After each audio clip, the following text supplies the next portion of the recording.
और कोई भी किसी को डाउट हो तो आप पूछते रहिए, है ना।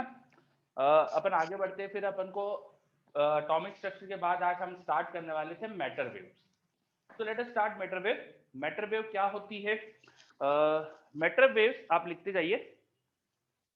Just like light, just like light, matter particle also, just like light, matter particle also possess dual nature। Matter का भी डुअल नेचर होता है। जैसे लाइट का डुअल नेचर है। लाइट हमने फोटो इलेक्ट्रिक इफेक्ट एक्सपेरिमेंट में पढ़ा कि फोटॉन से which can be treated like particles. And जो अपने वे ऑप्टिक्स पढ़ा है आपने, उसमें आपने पढ़ा है कि लाइट है ना एक्चुअली वेव है। तो वेव भी है और फोटोन मतलब पार्टिकल भी है, दोनों चीज है। लाइट डुअल नेचर है। तो जैसे लाइट का डुअल नेचर है, तो हम कहते हैं कि लाइट पार्टिकल और वेव दोनों है। तो जो हम जिसको पार्टिकल मानते हैं उसके साथ भी वेव नेचर होना चाहिए। हमारा सारा मैटर जो होता है वो पार्टिकल्स के फॉर्म में अपन मानते हैं, उनके साथ भी वेव नेचर होना चाहिए। तो लुई डी ब्रॉगली ने पहले ये सजेस्ट करा कि मैटर के साथ भी वेव होना चाहिए, मैटर पार्टिकल का भी वेव नेचर होना चाहिए। And the wave associated with matter is called matter wave. ऐसा नहीं है कि बस लुई डी ब्रॉगली ने बोल दिया और अपन ने मान लिया, ठीक है। काफी एक्सपेरिमेंट्स वगैरह हुए जिनसे हमको पता चला कि यस मैटर का भी वेव नेचर होता है। फिर अपन ने एज्यूम कर लिया, हमने मान लिया कि यस लुई डी ब्रॉगली सही बोल रहे थे। उन्होंने और क्या बोला, जिस तरह से फोटोन की वेवलेंथ और उसके मोमेंटम का एक रिलेशन आप जानते हैं। मोमेंटम फोटोन का निकालना है तो h बाय लैम्डा से आप निकाल सकते हैं। सिमिलरली आप अगर मैटर पार्टिकल की वेवलेंथ निकालना चाहते हैं तो h बाय मोमेंटम से कर सकते हैं। बस इसमें लैम्डा ऐसा लेकर पी इधर लेके आ गए। तो lambda which is wavelength of matter particle can be written as h over p। p is the momentum of particle. तो बहुत ही छोटा सा यहाँ पे एक क्रॉस मल्टीप्लिकेशन जैसा कुछ करके लुई डी ब्रॉगली ने हमें बताया कि पार्टिकल के साथ जो वेव होना चाहिए उसकी वेवलेंथ क्या होना चाहिए, ये उन्होंने सजेस्ट करा। अच्छा, मोमेंटम जो होता है किसी पार्टिकल का, आप उसको मास इंटू वेलोसिटी लिख सकते हो। मैग्नीट्यूड लिखना होकर आपको, आप काइनेटिक एनर्जी के फॉर्म में भी लिख सकते हो। याद करिए मोमेंटम और काइनेटिक एनर्जी का रिलेशन √2m है ना। तो आप इस तरह से लिख सकते हैं। तो wavelength of a particle is given by this expression. क्या ये सब क्लियर है? Yes sir. Yes sir. Okay. तो लुई डी ब्रॉगली ने बोला कि ऐसा कर सकते हैं अपन। तो मैंने कहा हमने स्ट्रेट अवे मान नहीं लिया, हमें एक्चुअली ना कुछ एक्सपेरिमेंटल प्रूफ मिले बाद में, इसलिए आज अपन ये पढ़ रहे हैं। फिर हमें पता चला कि यस पार्टिकल्स का भी वेव नेचर होता है। तो आगे की फिर सारी हमारी जो थ्योरी हो गई एटम की वो चेंज हो गई, हम इलेक्ट्रॉन को वेव जैसा सोचने लग गए। और फिर इलेक्ट्रॉन की वेव होती है उसको बेसिस लेके फिर आगे आपने सारे ऑर्बिटल्स वगैरह के कॉन्सेप्ट पढ़े हैं, 1s ऑर्बिटल 2s ऑर्बिटल। ये सब वेव नेचर ऑफ इलेक्ट्रॉन से इनकॉर्पोरेट करके बनाए गए। श्रोडिंगर वेव इक्वेशन जो वेव नेचर का जो वेव फंक्शन है पार्टिकल्स का उसको रिलेट करती है। तो यूजिंग ऑल दोस कॉन्सेप्ट्स हमने फिर आगे की थ्योरी डेवलप करी। चलो आपको अभी हमें उन सब आगे की थ्योरी में नहीं जाना है, हमें तो सिर्फ ये लुई डी ब्रॉगली ने क्या बोला था वो समझना था। तो हमने समझ लिया कि मैटर पार्टिकल के साथ वेव एसोसिएटेड होनी चाहिए and that wave should have wavelength of h by p। अब आपको मैं कोई भी पार्टिकल का मोमेंटम दे दूं या उसकी वेलोसिटी मास दे दूं या उसकी काइनेटिक एनर्जी दे दूं, तो आप मुझे उसकी वेवलेंथ बता सकते हो ना, उसके साथ क्या वेवलेंथ एसोसिएटेड है, बता सकते हैं ना। Yes sir. तो ऐसे तो कई क्वेश्चन आ जाते हैं, ठीक है। चलो इसके बाद फिर इसमें क्वेश्चन आते हैं कि कैसे हमें पता चला कि इलेक्ट्रॉन, एग्जांपल के लिए इलेक्ट्रॉन लिया मैंने कि इलेक्ट्रॉन का भी वेव नेचर होगा, हर पार्टिकल का वेव नेचर होता है। तो इलेक्ट्रॉन का भी वेव नेचर होगा, वो कैसे हमें कंफर्म हुआ? वो वाला जो एक्सपेरिमेंट था अब उसके ऊपर आते हैं। किसी को याद है उस एक्सपेरिमेंट का नाम क्या है जिससे कंफर्म हो गया कि इलेक्ट्रॉन का भी वेव नेचर होता है? सर वो इंटर हाँ बोलो। Davisson and Germer experiment. Davisson and Germer experiment, बिल्कुल सही, Davisson and yes Germer experiment. इस एक्सपेरिमेंट के रिजल्ट से प्रूव हो गया कि इलेक्ट्रॉन का भी वेव नेचर है। अब उस एक्सपेरिमेंट को अपन समझते हैं, लेकिन उससे पहले छोटा सा उसका बेस, उसको समझने के लिए थोड़ी पुरानी चीजें देखना पड़ेगी हमें। आपने थिन फिल्म इंटरफेरेंस के बारे में शायद सुना हो। Yes sir. ठीक है, thin film interference basically light wave के इंटरफेरेंस की एक प्रॉपर्टी है। बहुत ही पतली सी कोई हमारे पास फिल्म हो जिसपे हम लाइट इंसिडेंट कराए, तो लाइट यहाँ पे अपर सरफेस से भी रिफ्लेक्ट होती है, थोड़ी एनर्जी अंदर गई, फिर नीचे वाली सरफेस से भी रिफ्लेक्ट होके आई और फिर बाहर निकली। तो ये जो दो बाहर वेव्स आ रही है लाइट की, इनके बीच में है ना, अगर हम यहाँ से देख रहे हैं तो इंटरफेरेंस हो सकता है, because there is some part difference. और शायद आपने पार्ट डिफरेंस निकाला हो यहाँ पे, वो आता था 2 mu t cos r, where r ये यहाँ का एंगल होता है, यहाँ रिफ्रैक्शन का एंगल आर होता है, मटेरियल के अंदर जो रिफ्रैक्शन का एंगल है वो आर होता है, ठीक है। ये म्यू तो आप जानते ही है, mu is the refractive index of material. अगर बाहर वेव की स्पीड अंदर के कंपेयर में अलग थी, अंदर कुछ कम हो गई वेव की स्पीड, तो म्यू होता है बाहर की स्पीड अपॉन अंदर की स्पीड, है ना, ये अपन डिफाइन करते हैं mu, ratio of speed. T thickness है मटेरियल की, यहाँ पे जो एंगल विथ नॉर्मल है लाइट का वो अपन ने आर बोला है। ये पाथ डिफरेंस आता है इन दोनों वेव के बीच में, और जब ये दोनों वेव कंस्ट्रक्टिव इंटरफेरेंस करे, डिस्ट्रक्टिव इंटरफेरेंस करे, तो उसकी कुछ कंडीशंस वगैरह पे आपने पढ़ी है, आई थिंक एन लैम्डा और odd multiple of lambda by 2 ऐसा कुछ आप पढ़ते हैं। Yes sir. ना चलो, अब ये जो वेव की प्रॉपर्टी थी लाइट के लिए, ऐसे ही एक्सरे की भी प्रॉपर्टी होती है। एक्सरे की हम अभी पढ़ने वाले हैं बाद में। एक्सरे, एक्सरे भी वेव से, एक्सरे भी वेव से, ईएम वेव से। एक्सरे बेसिकली लाइट जैसी ही ईएम वेव है, बस उनकी वेवलेंथ कम है या एनर्जी ज्यादा है। लाइट की वेवलेंथ के कंपेयर में इनकी वेवलेंथ काफी कम होती है, फ्रीक्वेंसी काफी हाई होती है, या एनर्जी बहुत ज्यादा होती है ना। तो एक्सरे भी वेव्स होती है। एक्सरे को अगर हम सेंड करें टुवर्ड अ क्रिस्टल, किसी क्रिस्टल की तरफ सेंड करें, अब किसी नॉर्मल मटेरियल से लाइट के पार्टिकल जो होते हैं, लाइट के फोटॉन्स होते हैं, लाइट वेव जो होती है वो इस तरह से रिफ्लेक्ट वगैरह हो जाती है, पर एक्सरे की वेवलेंथ क्योंकि बहुत कम है, तो उसके लिए पार्टिकल का साइज बहुत कम होना चाहिए। तो एक्सरे नॉर्मली एटम से स्कैटर होती है, एटम से रिफ्लेक्ट होती है। किसी क्रिस्टल में आपके पास रेगुलर अरेंजमेंट ऑफ एटम होता है, तो हर एटम पे जब एक्सरे की बीम यहाँ आएगी, तो every atom will try to scatter this x-ray, हर एटम से एक्सरे स्कैटर होगी। जब किसी भी वेव की वेवलेंथ के साइज, वेव जो रहती है उसकी जो वेवलेंथ है, उस वेवलेंथ के ऑर्डर का कोई पार्टिकल से वो टकराती है, तो उसे टकरा के स्कैटर हो सकती है। तो x-ray will be scatter by atoms, atom के साइज के अराउंड एक्सरे की वेवलेंथ होती है, तो एक्सरे स्कैटर हो जाएगी एटम से। जब एक्सरे एटम से स्कैटर होगी, तो यहाँ जैसी सिचुएशन हमको दिख सकती है। देखिए एक्सरे के फोटॉन्स या लाइट आ रही है, एक्सरे की वेव्स आ रही है, और वो सब स्कैटर होकर सारे एटम से इस तरफ जा रही है। तो अपर लेयर और लोअर लेयर के एटम से भी आ रही है वो, है ना। अब अपर लेयर और लोअर लेयर के बीच में मान लीजिए कुछ गैप थी, डी गैप थी। ये क्या बताया मैंने, ये एटम की एक लेयर है और ये भी एक एटम की लेयर है। एटम्स की लेयर्स के बीच की डिस्टेंस डी है। जिस तरह से यहाँ पर ऊपर वाली और लोअर वाली जो सरफेस थी उनके बीच की डिस्टेंस टी थी, यहाँ पर वो डी है। और यहाँ ऊपर से भी एक्सरे स्कैटर होकर आ रही है, नीचे से भी एक्सरे स्कैटर होकर आ रही है, तो इनमें भी यहाँ जैसा इंटरफेरेंस का कॉन्सेप्ट हो सकता है। हमें कुछ ऐसा कंडीशन मिल सकती है कि पार्ट डिफरेंस अगर कुछ हो जाए तो आपको मैक्सिमम मिलेगा, am I right? Yes sir. X-ray भी वेव है तो उनमें भी यही कॉन्सेप्ट हो सकता है, बिल्कुल सही। और ये यहाँ जो हमारे पास इक्वेशन मिलती है उसे बोलते हैं ब्रेग्स लॉ। यहाँ इक्वेशन आती है 2d sin theta equal to n lambda for maximum. आपको अगर एक्सरे का मैक्सिमा चाहिए तो 2d sin theta n lambda होना चाहिए। यहाँ ये एंगल थीटा जो होता है वो एक्सरे के प्लेन से बीम का एंगल होता है। ये जो हमारे एटम्स का प्लेन है वहां से बीम का एंगल, तो यहाँ थीटा जो है वो वहां पर 90 माइनस थीटा था। आप अगर देखें तो यहाँ नॉर्मल से अपन ने लाइट का एंगल लिया है और यहाँ पे प्लेन से एंगल लिया है, तो दोनों में आपको यहाँ कॉस है तो यहाँ साइन आना चाहिए। दूसरी चीज, यहाँ 2t था तो यहाँ 2d है। भाई आपने थिकनेस को वहाँ t बोला था, यहाँ थिकनेस को d बोला, इसलिए वहाँ 2t था, यहाँ 2d है।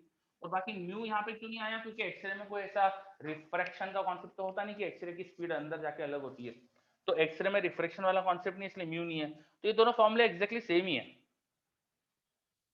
2 म्यू एक्सरे के लिए नहीं होता है, 1 हो गया एक तरह से, t की वैल्यू d डाल दी, और साइन के कॉस के बदले यहाँ साइन क्यों आया है, बिकॉज हमने एंगल यहाँ पे नॉर्मल से नहीं लिया, प्लेन से लिया है। क्या है फॉर्मूला समझ में आया नीचे, है ना। बस yes 2d sir. sin theta n lambda कर दो, तो जहां वहां पर यही वाला फॉर्मूला होता है ना, पार्ट डिफरेंस n लैम्डा हो जाएगा, तो हमें एक्सरे की इंटेंसिटी मैक्सिमम मिलेगी। अब ये पूरा फॉर्मूला जो है वो एक्सरे को वेव मान के, वेव ही है एक्सरे, तो एक्सरे वेव्स की इंटरफेरेंस की प्रॉपर्टी के लिए आया है, नहीं है फॉर्मूला। चलो, अब डेविडसन एंड जर्मर एक्सपेरिमेंट क्या था वो समझते हैं। उन्होंने क्या करा, आपने कई बार सुना है कि हम इलेक्ट्रॉन की बीम प्रोड्यूस कर सकते हैं। हमने एक फिलामेंट लिया, जिसको हमने बैटरी से करंट वगैरह फ्लो करा दिया तो हीट हो गई, तो इससे इलेक्ट्रॉन निकलने लग गए। अब इन इलेक्ट्रॉन्स को हमने मेटल प्लेट से पास कराया।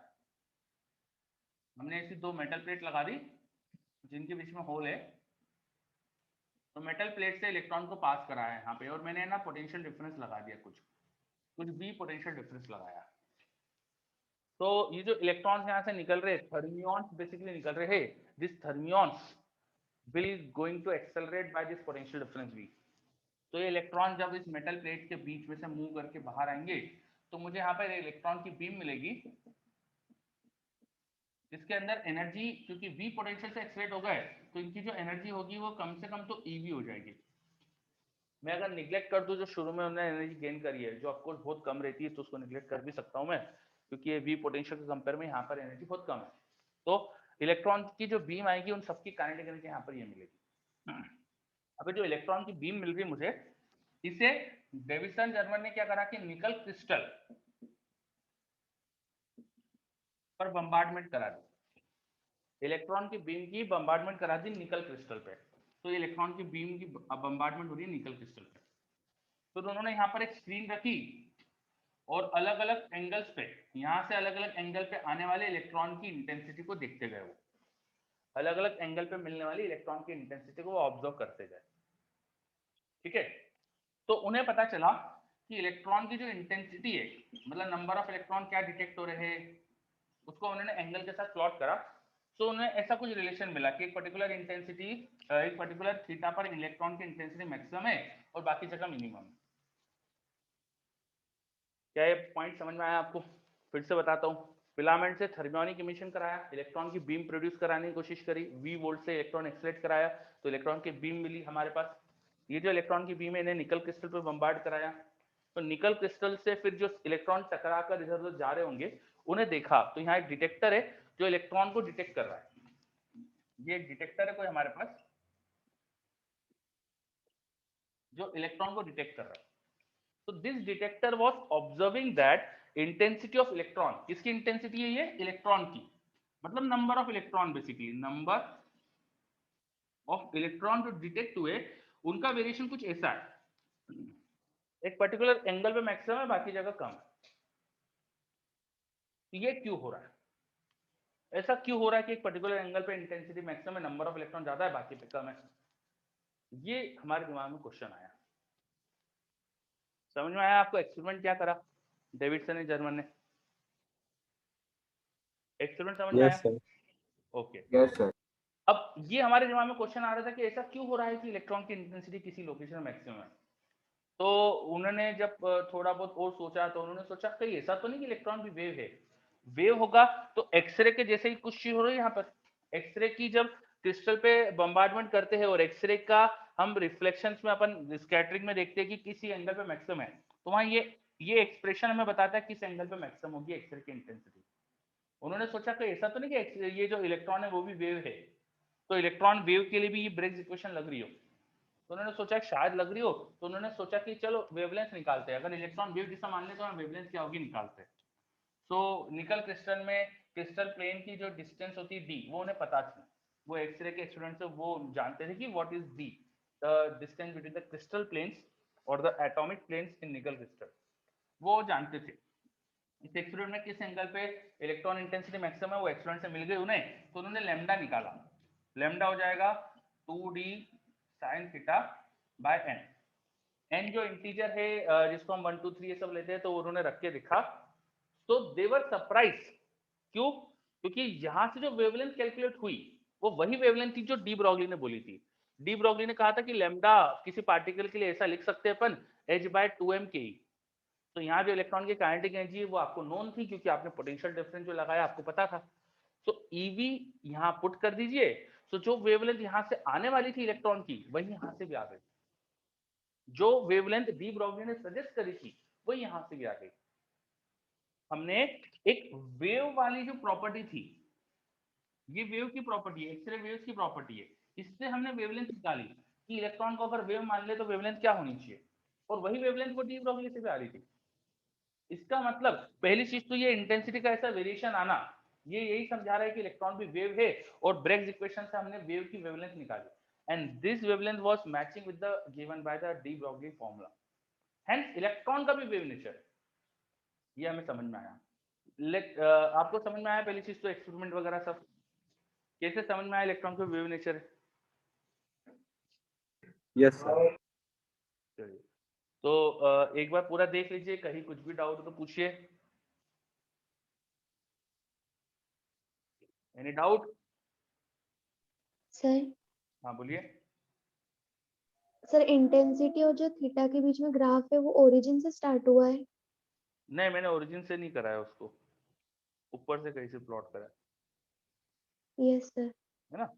मतलब ये जो ग्राफ है, मैं इसमें ये नहीं देखना चाह रहा हूँ कि मतलब हमें बस वेरिएशन समझना है, कहाँ से स्टार्ट कहाँ से एंड, मुझे मेरा इंटरेस्ट इन सब में नहीं था, मैं तो बस इसका वेरिएशन देखना चाह रहा था।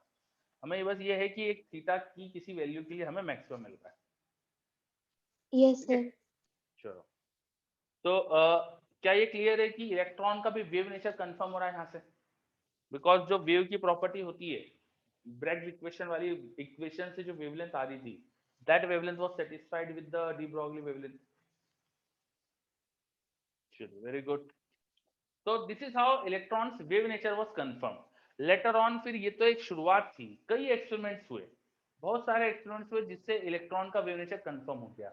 आपने वाईडीसी पढ़ा है ना, तो वाईडीसी जैसे भी एक्सपेरिमेंट कराए गए, डबल स्लिट एक्सपेरिमेंट इलेक्ट्रॉन्स के लिए भी करवाया, वो वहां पर भी हमको सिमिलर काइंड ऑफ रिजल्ट मिले। तो लेटर ऑन ये कंफर्म हो चुका है, अब वेल एस्टैब्लिश फैक्ट है कि पार्टिकल्स का भी वेव नेचर होता है, और इसी से फिर वेव थ्योरी से ही अपन ने फिर एटम्स के मॉडल भी आगे के बनाए हैं, जो आप जानते ही है। ऑर्बिटल्स के कॉन्सेप्ट बेसिकली वेव नेचर से आता है। चलिए, तो ये अपन ने पढ़ा मैटर वेव्स।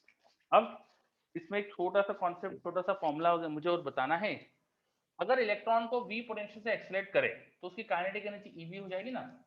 तो उसके लिए वेवलेंथ का फॉर्मूला जो हो जाएगा, वेवलेंथ फॉर इलेक्ट्रॉन, वो अपन ये फॉर्मूले में काइनेटिक एनर्जी को ev पुट कर दे, √2m ev।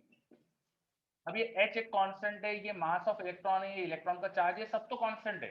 तो इन सबकी अगर वैल्यू रख दो तो लैम्डा फॉर इलेक्ट्रॉन वो आता है 12.27 अपॉन √v एंगस्ट्रॉम, या आप इसको ऐसा भी लिख सकते हो √150/v एंगस्ट्रॉम। तो इलेक्ट्रॉन की वेवलेंथ निकालने के लिए फॉर्मूला शॉर्टकट याद रखना है ना, इससे क्वेश्चन जल्दी होते कई बार।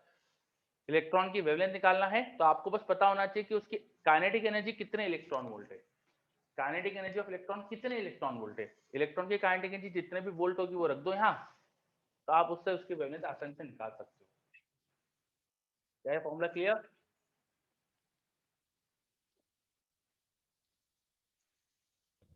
सर काइनेटिक एनर्जी उसके पोटेंशियल डिफरेंस के बराबर है क्या? काइनेटिक एनर्जी जितने इलेक्ट्रॉन वोल्ट से वो निकालो।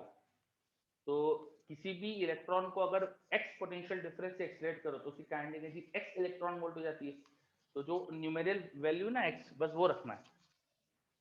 जैसे 50 वोल्ट से एक्सलेट करा तो इलेक्ट्रॉन की काइनेटिक एनर्जी 50 इलेक्ट्रॉन वोल्ट हो जाती है, तो वहां 50 रख दो।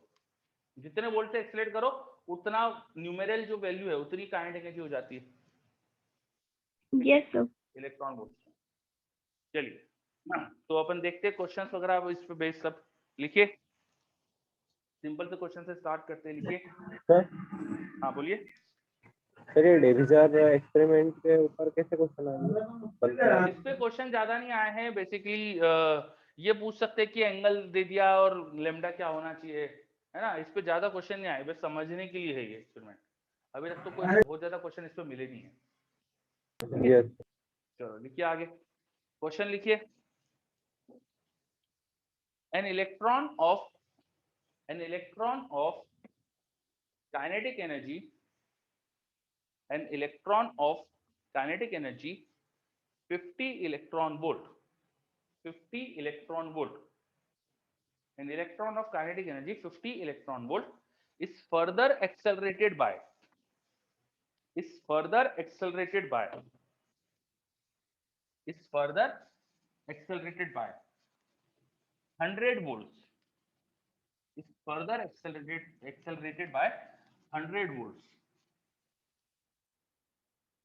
Find its de Broglie wavelength. Find its de Broglie wavelength. Find its de Broglie wavelength.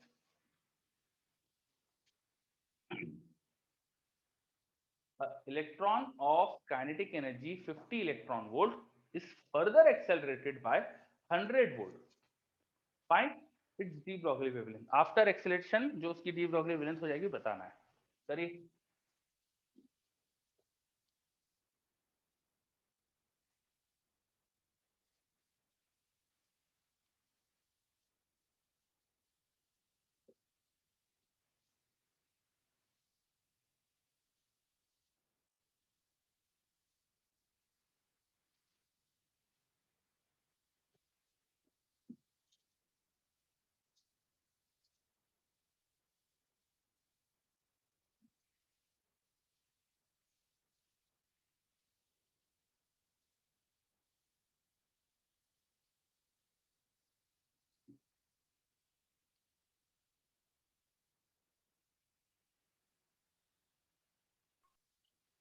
चलिए एक आंसर आया अभी तक मेरे पास,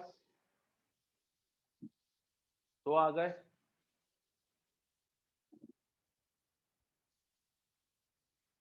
अब तक तो आंसर आ जाना चाहिए था इसका यार. मैं नहीं समझता इससे ज्यादा टाइम लगना चाहिए. गलत का भी आंसर आया है, बोले गलत है आंसर, चेक कर लो फिर से.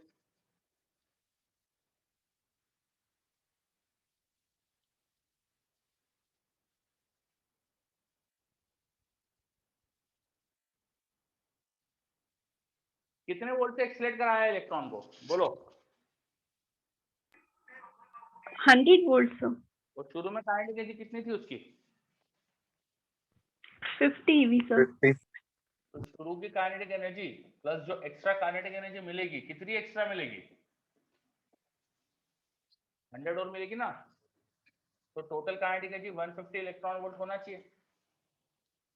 क्या ये समझ में आया? Yes sir. मतलब ऑलरेडी उसके पास काइनेटिक एनर्जी थी और फिर उसे और एक्सीलेट करा, तो जितनी थी प्लस एक्सेलरेशन से और गेन जो काइनेटिक एनर्जी हुई वो लिख दूंगा मैं. तो टोटल 150 हो गई. तो अब फटाफट बताओ वेवलेंथ क्या आनी चाहिए? 1 एंगस्ट्रॉम सर. खत्म हो गया क्वेश्चन. Yes sir. चलो तो इसका आसान सा आंसर है 1 एंगस्ट्रॉम. ओके, अगला क्वेश्चन. Next question. देखो कोई m मास का पार्टिकल था वो जो रेस्ट पे था. m मास का पार्टिकल था वो रेस्ट पे था, है ना. वो एक ग्रेविटी फ्री स्पेस में, कहीं ग्रेविटी नहीं है कुछ नहीं है, ऐसे स्पेस में बस था वो. ठीक है. अब उसके अंदर अंदर एक्सप्लोजन हो गया, तो इंटरनल एक्सप्लोजन हो गया उसमें. तो इंटरनल एक्सप्लोजन से क्या हुआ कि ये जो m मास का पार्टिकल था इससे फिर है ना हमारे पास है ना दो फ्रेगमेंट्स बन गए. दो फ्रेगमेंट बन गए और ये दोनों फ्रेगमेंट फिर मोशन करेंगे. भाई इस काइनेटिक एनर्जी मिल गई होगी, तो v1 v2 स्पीड से मोशन कर रही है. इनकी स्पीड दी है, क्या दी है? v1 v2. तो आपको बताना है इनकी डी ब्रॉगली वेवलेंथ का रिलेशन क्या होगा. फाइंड रिलेशन ऑफ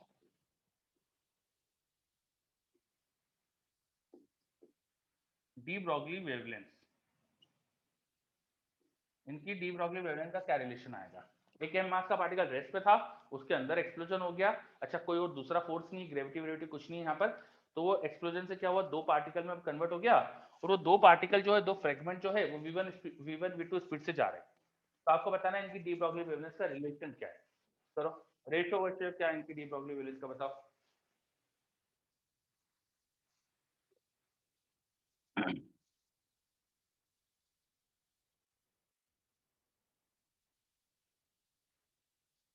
क्वेश्चन समझ में आ गया है कि नहीं? क्वेश्चन में कोई डाउट तो बताइए.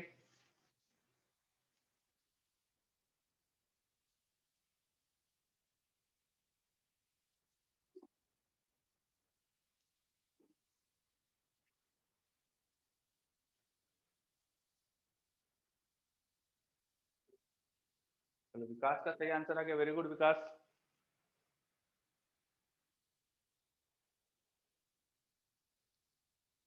इतनी देर में आंसर आ जाना चाहिए था. मुझे बताओ फटाफट इनके मोमेंटम का रिलेशन क्या होगा, जल्दी.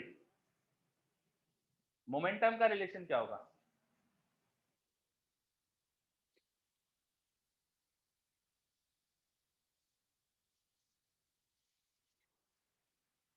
इनिशियल मोमेंटम कितना था सिस्टम में? 0। तो फाइनल कितना होना चाहिए? 0। दो पार्टिकल को जीरो मोमेंटम बनाने के लिए क्या करना चाहिए? Equal and opposite.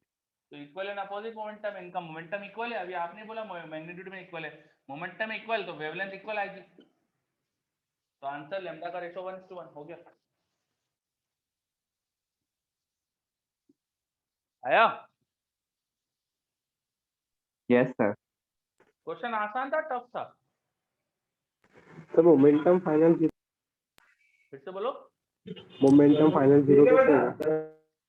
Initial zero है ना,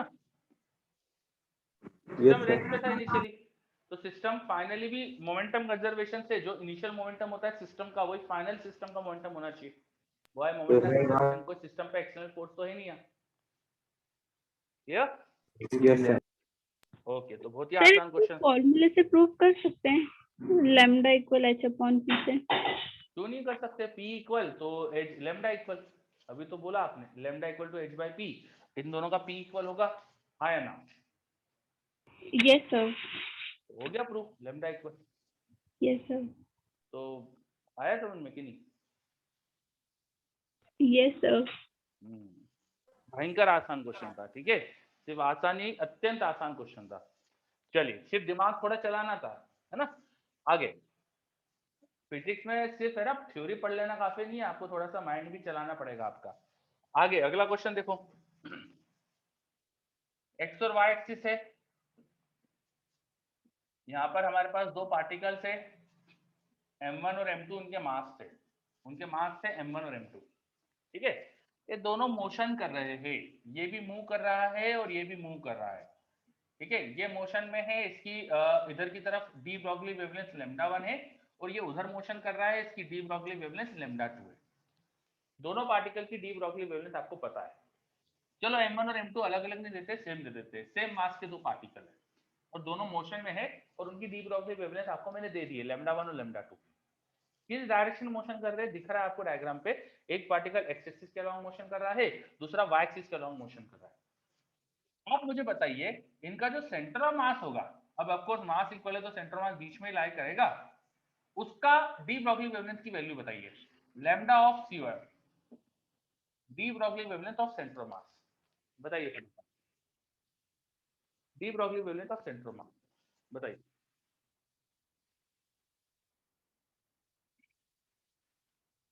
calculate de Broglie wavelength of centre of mass.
De Broglie wavelength of centre of mass बताना है।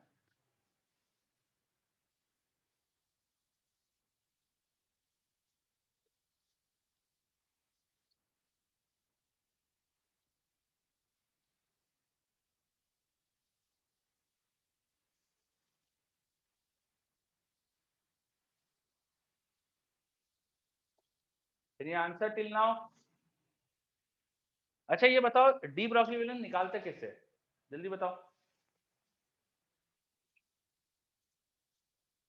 कैसे निकालेंगे किसी भी पार्टिकल की डी ब्रॉगली वेवलेंथ, बोलो जल्दी से। h/p। सर वेलोसिटी अलग अलग निकाल के h अपॉन p होता है ना, सिंपल सी बात, ठीक है। Yes, sir. आसान सी चीज भाई, लेमडा निकालने के लिए h by p। अच्छा p किसका लेंगे, किसकी डी ब्रॉगली लेना चाहिए? फॉर्म की।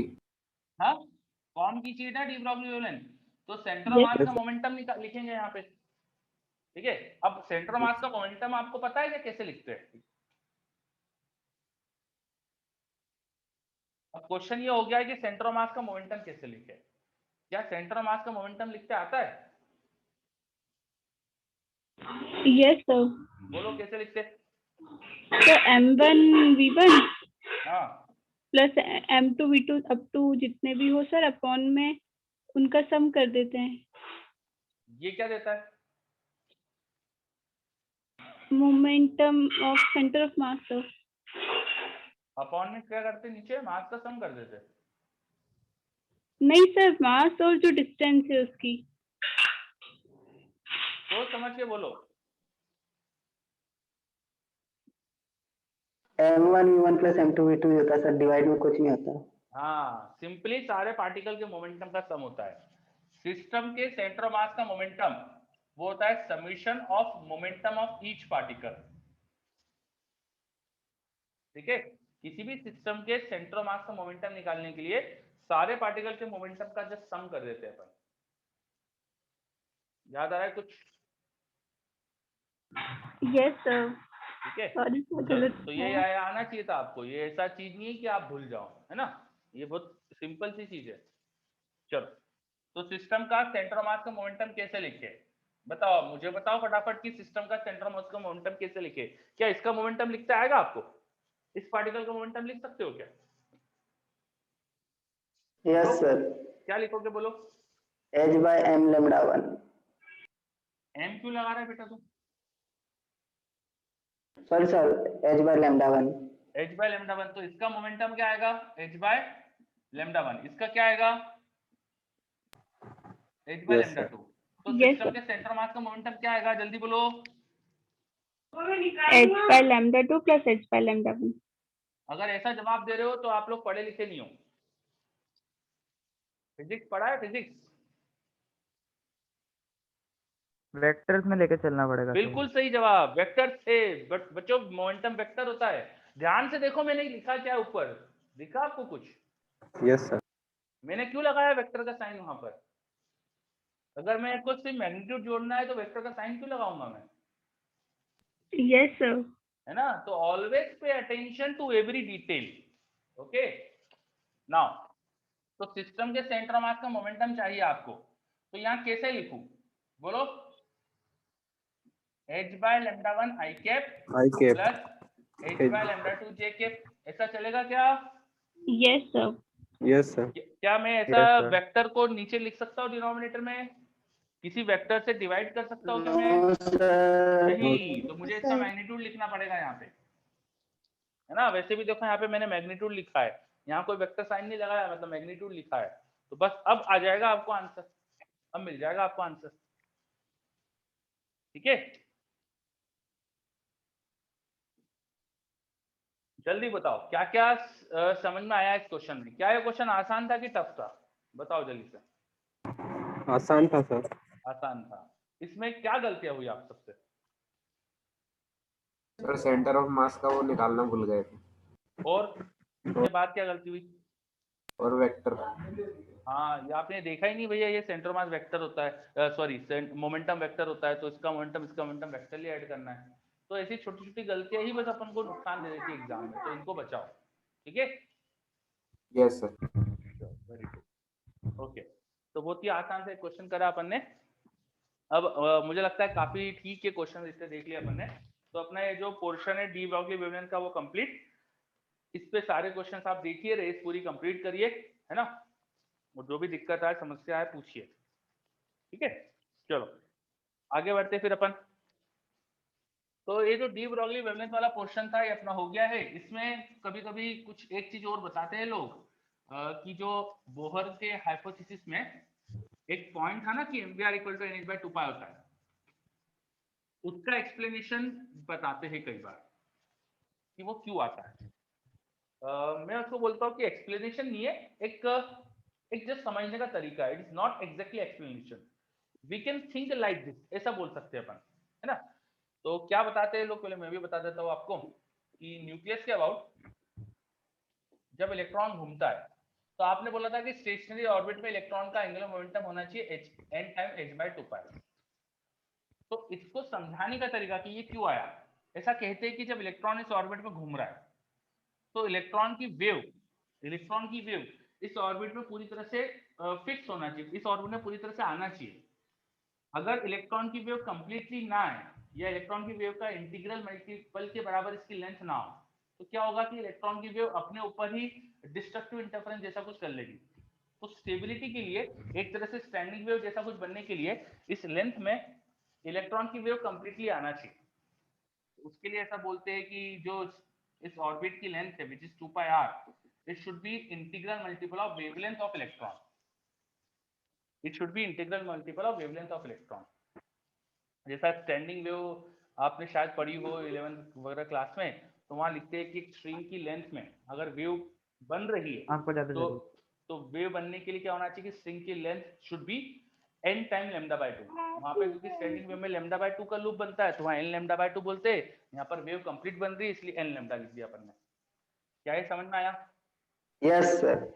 तो बस इसमें लैम्डा को फिर बाद में बोलते हैं कि h/mv लिख दो और थोड़ा सा रीअरेंजमेंट करो, mv को यहाँ से जो 2π नीचे लेके आ जाओ तो यही वाली इक्वेशन आ जाती है ना। ये mv को यहाँ आजकल लाओ पता नहीं 2π क्यों को आने नीचे लग लाओ गई। तो ये इक्वेशन आ जाती है। क्या ये समझ में आया? Yes sir. ओके चलिए, तो एक छोटा सा और पॉइंट है जो इस मैटर वेव से रिलेटेड चीज से समझाया जाता है, अपन ने भी देख लिया। आगे बढ़ते हैं अपन।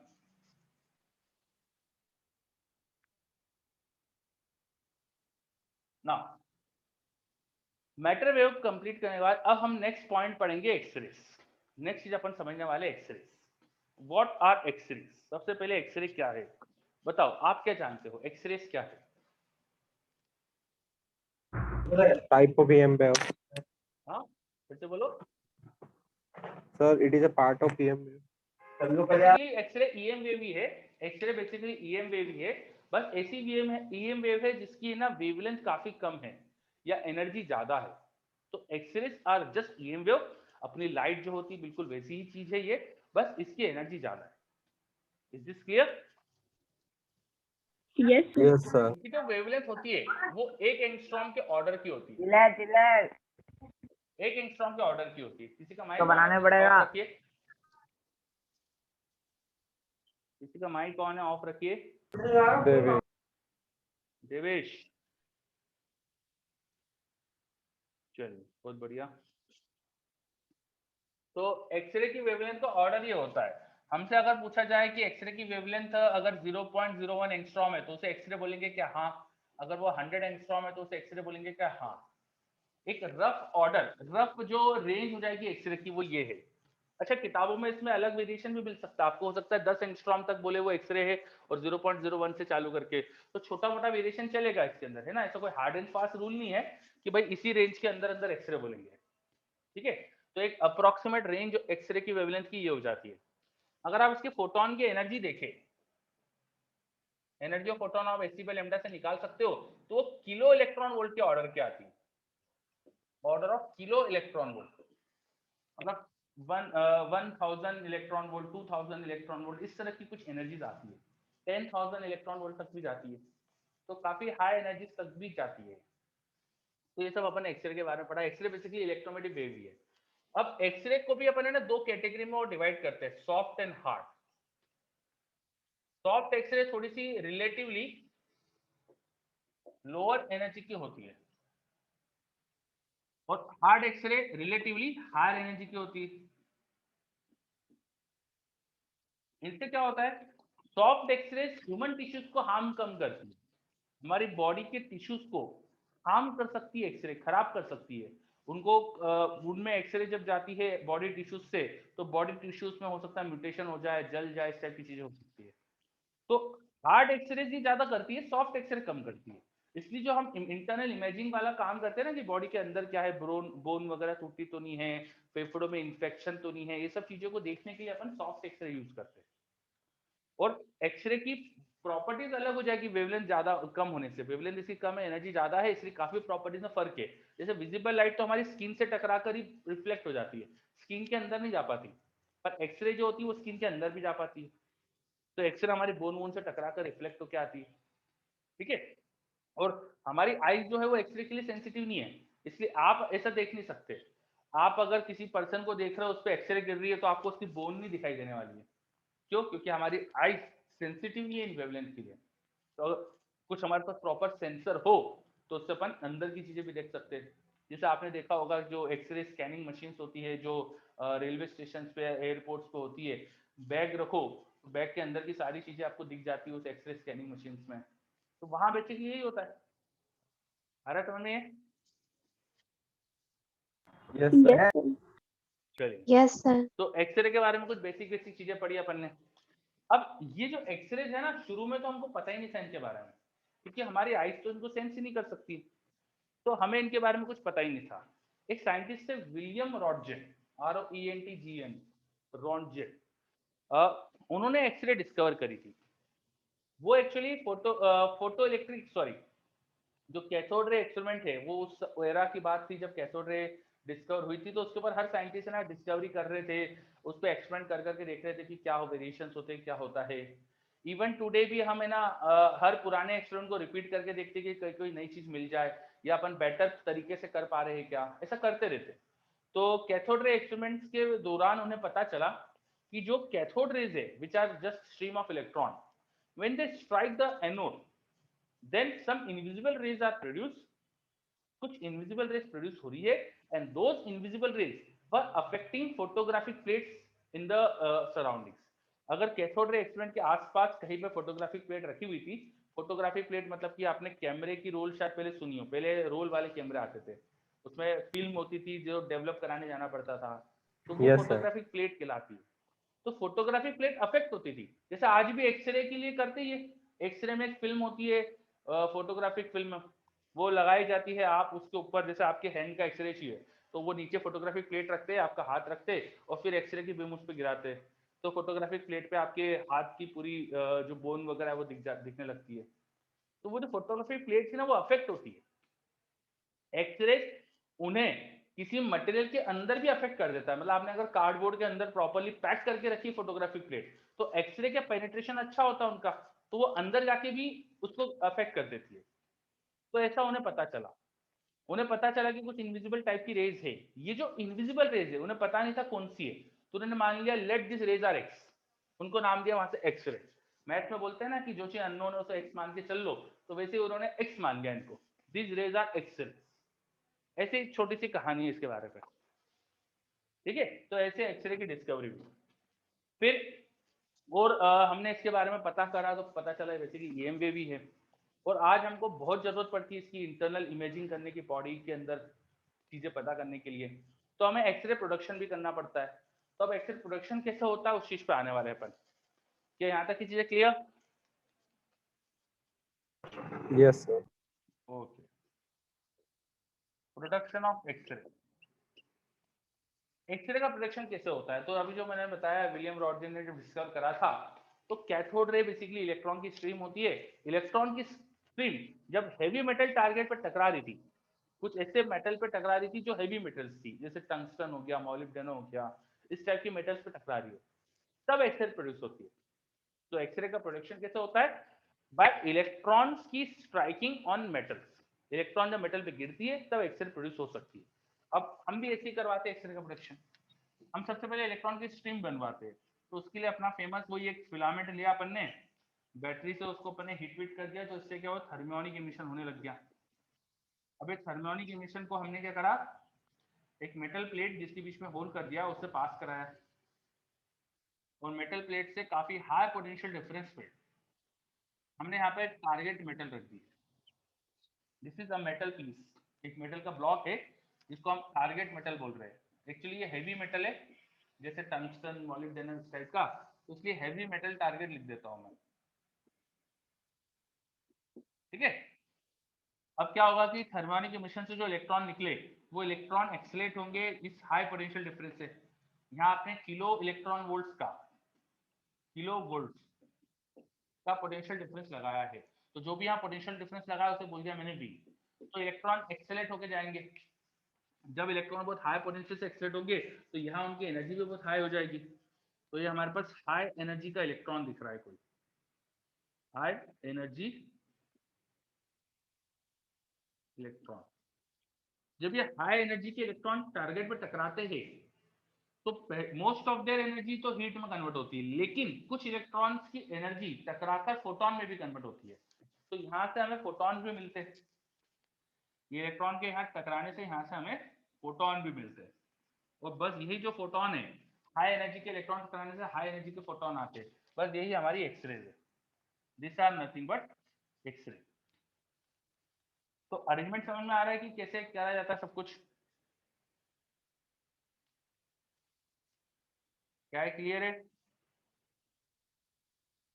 यस चलो सर। इसको फिर से देख लेंगे अपन।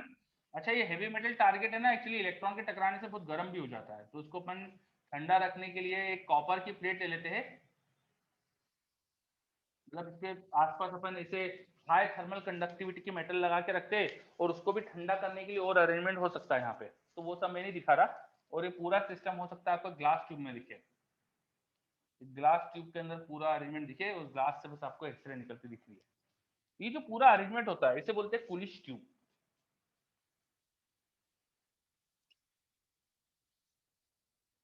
So in Coolidge tube, X-rays are produced. In Coolidge tube, X-rays are produced. कैसे होता है एक्सरे का प्रोडक्शन? बेसिकली हमने इलेक्ट्रॉन प्रोड्यूस करे थर्मियोनिक इमिशन से। दिस थर्मियोनिक इमिशन से जो इलेक्ट्रॉन आए उन्हें हमने एक हाई पोटेंशियल डिफरेंस, जो बहुत हाई है, किलो वोल्ट के ऑर्डर का है, 10,000 वोल्ट 20,000 वोल्ट ऐसा पोटेंशियल लगाते हैं अपन यहाँ। तो इतने हाई पोटेंशियल डिफरेंस से इलेक्ट्रॉन एक्सेलेट होते हैं। भाई बैटरी का इधर पॉजिटिव टर्मिनल है या नेगेटिव टर्मिनल है, तो इलेक्ट्रिक फील्ड इस तरफ क्रिएट होगी पॉजिटिव से नेगेटिव की डायरेक्शन में। इलेक्ट्रिक फील्ड इधर क्रिएट हुई तो इलेक्ट्रॉन्स को इधर फोर्स लगेगा, वो एक्सेलरेट होंगे। इलेक्ट्रॉन्स यहाँ से आते आते एनर्जी गेन कर लेंगे, जितने पोटेंशियल डिफरेंस से क्रॉस करेंगे उतनी करीब एनर्जी गेन कर लेंगे। ठीक है, तो यहाँ इलेक्ट्रॉन जब पहुंचता है तो उसका खूब सारी एनर्जी है। और ये हाई एनर्जी का इलेक्ट्रॉन जब मेटल से टकराता है तो टकराने या कोलिजन की वजह से अपनी एनर्जी लूज करता है, एंड ये लूज एनर्जी जो होती है वो कुछ पार्ट में फोटॉन्स को भी मिल जाती है और फोटॉन प्रोड्यूस हो जाता है। और ये जो फोटॉन प्रोड्यूस हुए इलेक्ट्रॉन से हाई एनर्जी लेके जो फोटॉन प्रोड्यूस हुए हाई एनर्जी के फोटॉन, बस यही एक्सरेज है। क्या ये पूरा प्रोसेस समझ में आई आपको? देख लो अच्छे से। Yes sir.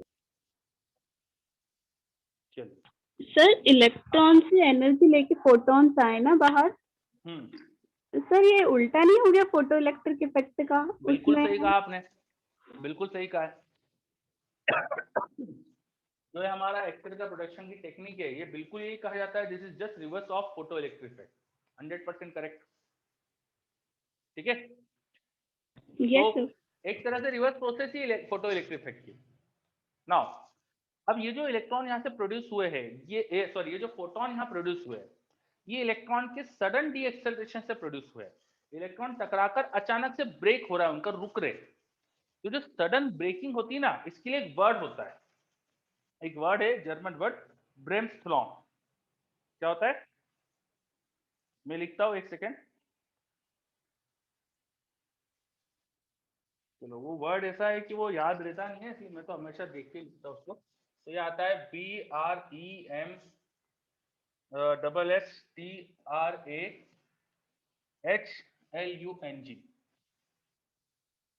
ठीक है, हाँ, ब्रेम्सफ्लॉन एक जर्मन वर्ड है, ब्रेम्सफ्लॉन, है ना। एक बार किसी बच्चे ने मुझे प्रोनाउंस भी करके बताया था, पर अब मैं भूल चुका हूँ।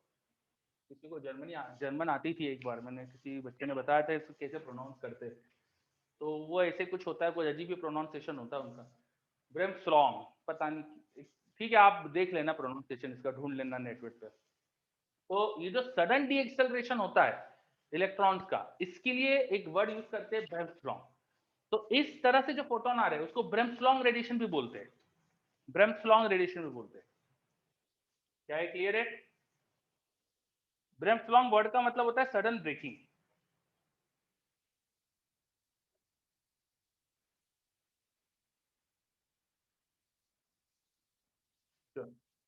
अब यहाँ जो एक्सरे प्रोड्यूस हुई है ना, वो कंटिन्यूस स्पेक्ट्रम की होती है, इसलिए कंटिन्यूस एक्सरे भी कहा जाता है। क्योंकि इनका स्पेक्ट्रम अगर हम प्लॉट बनाए, इनकी इंटेंसिटी वर्सेस वेवलेंथ को प्लॉट करें, मतलब किसी पर्टिकुलर वेवलेंथ की क्या इंटेंसिटी है, वो इंटेंसिटी और वेवलेंथ को प्लॉट करें, तो वो हमें कंटिन्यूस ग्राफ मिलता है कुछ ऐसा। इसलिए कंटिन्यूस एक्सरे भी कहते हैं। ये जो ग्राफ मिलता है, जो एक्सरे प्रोड्यूस हो रही है, वो एक मिनिमम वेवलेंथ से लेके सब टाइप की वेवलेंथ का होता है। यहाँ पर जो वेवलेंथ प्रोड्यूस होती है एक्सरे की, वो starting from a minimum wavelength सब टाइप की वेवलेंथ होती है। एक मिनिमम से स्टार्ट करके क्यों होती है? तो जो ये फोटोन प्रोड्यूस हुए, इनको एनर्जी कहाँ से मिली है बताओ? इलेक्ट्रॉन से मिली है। तो इनकी एनर्जी या तो इलेक्ट्रॉन की एनर्जी के बराबर होगी या उससे कम ही तो होगी। ये बात समझ में आई क्या? क्या ये पॉइंट समझ में आ रहा है? जो फोटोन प्रोड्यूस हो रहे हैं वो इलेक्ट्रॉन की एनर्जी से आ रहे हैं, तो इलेक्ट्रॉन के एनर्जी के या तो बराबर या कम एनर्जी के फोटोन होंगे।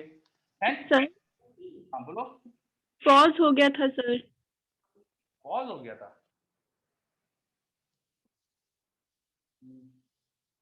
इससे तो मुझे दिख नहीं रहा।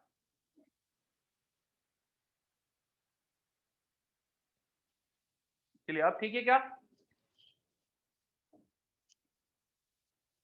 ओके ना, अब देखिए, सुनाई दे रहा है? समझ में आ रहा है? कंटिन्यूस एक्सरे के बाद बता दीजिए। ब्लर है सर। चलो देख लेते हैं एक बार वैसे तो।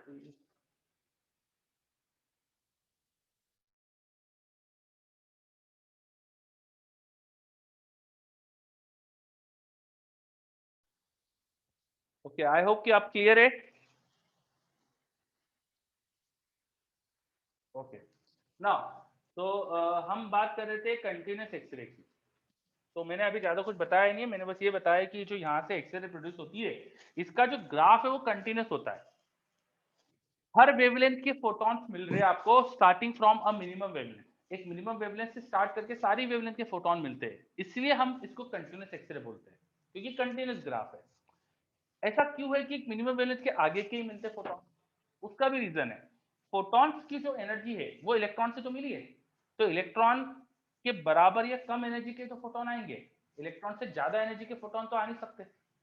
दैट्स व्हाई फोटॉन की energy hc by lambda should be less than equal to energy of electron, which can be written as E into V, where V is the accelerating potential।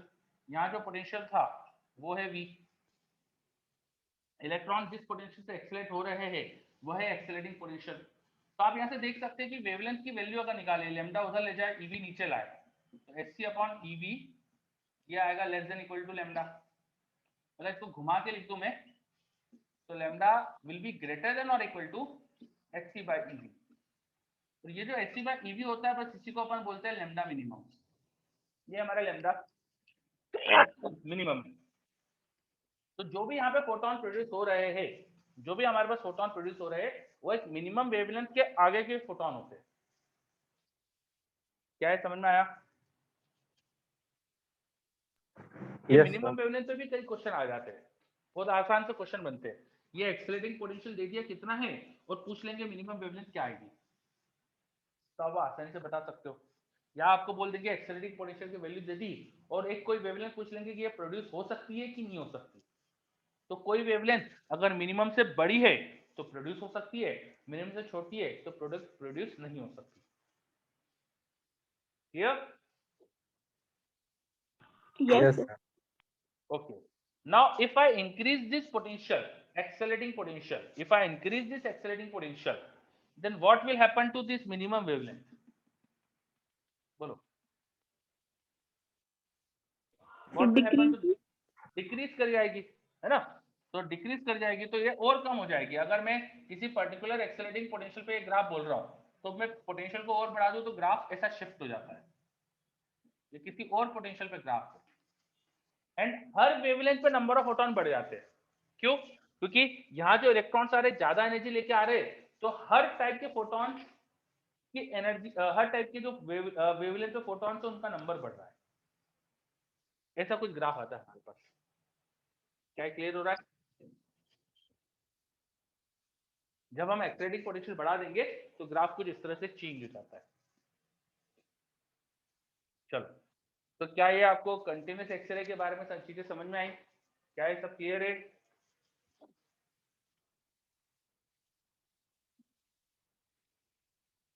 Okay, very good, है ना। आगे बढ़ते फिर अपन। अभी ये जो मैंने आपको ग्राफ बनाया ना कंटिन्यूस एक्सरे का, इसमें कुछ चीजें आपको मैंने बताई नहीं थी। चलो अब मैं कंप्लीट ग्राफ बताता हूँ आपको। तो ये मैं जो लिखा हुआ थोड़ा हटा रहा हूँ, ये सब अपन पढ़ चुके हैं, आई होप कि सबने नोट भी कर लिया है। तो मैं ग्राफ में कुछ वेरिएशन दिखाने वाला हूँ आपको। एक्चुअली जो हमें ग्राफ मिलता है उसमें हमें कुछ वेवलेंथ पे अचानक ही इंटेंसिटी बढ़ी हुई भी दिखाई देती है।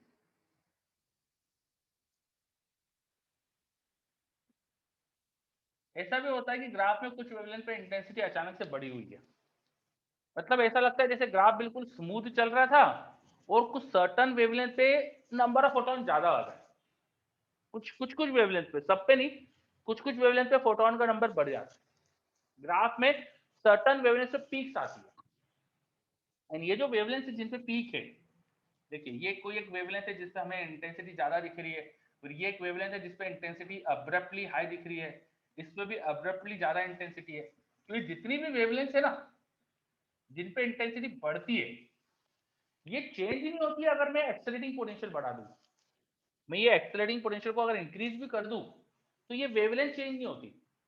These wavelengths are dependent only on the this metal, heavy metal पे डिपेंडेंट होती है। किस पे डिपेंडेंट होती है? हेवी मेटल पे। पॉइंट समझ में आ रहा है? इन वेवलेंस की डिपेंडेंसी किस पे होती है? पीक्स, यहाँ पे लिख रहा हूं मैं, peaks wavelength depends on target metal.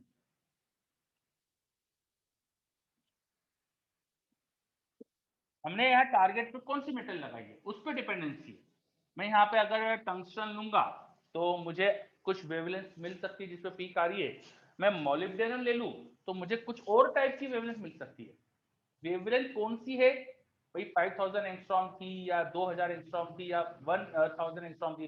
गलत बोल रहा हूँ मैं, छोटी होती है ना वेवलेंथ। तो 1 एंगस्ट्रॉम पे पीक आ रही है कि 1.2 पे आ रही है, it will depend on the metal. कौन सी मेटल है, अलग अलग मेटल पे अलग अलग वेवलेंथ पे पीक आती है। क्या ये ऑब्जर्वेशन समझ में आएगा आपको? ऑब्जर्वेशन क्या है हमारा? हमें समझ में आया कि इस ग्राफ में सब डिसकंटिन्यूटी भी थी। इस ग्राफ में क्या था कि कुछ पर्टिकुलर वेवलेंथ पे अचानक इंटेंसिटी ज्यादा आती थी। स्मूथ ग्राफ चल रहा है, पर इस वेवलेंथ पे अचानक ज्यादा इंटेंसिटी, फिर बाद में फिर स्मूथ चलने लग गया। There were some discontinuity at some wavelength, and this wavelength जहां पर ये डिसकंटिन्यूटी है, these were property of the heavy metal target. These are not dependent on the accelerating potential. क्या ये क्लियर हुआ?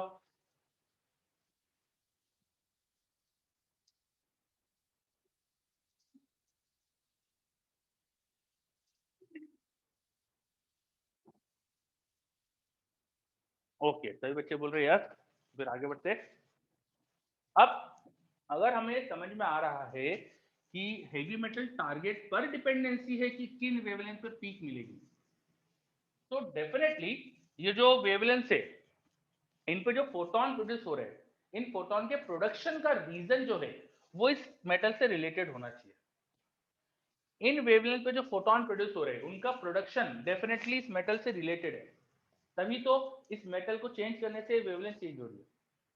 तो इस मेटल से रिलेटेड है इनका प्रोडक्शन।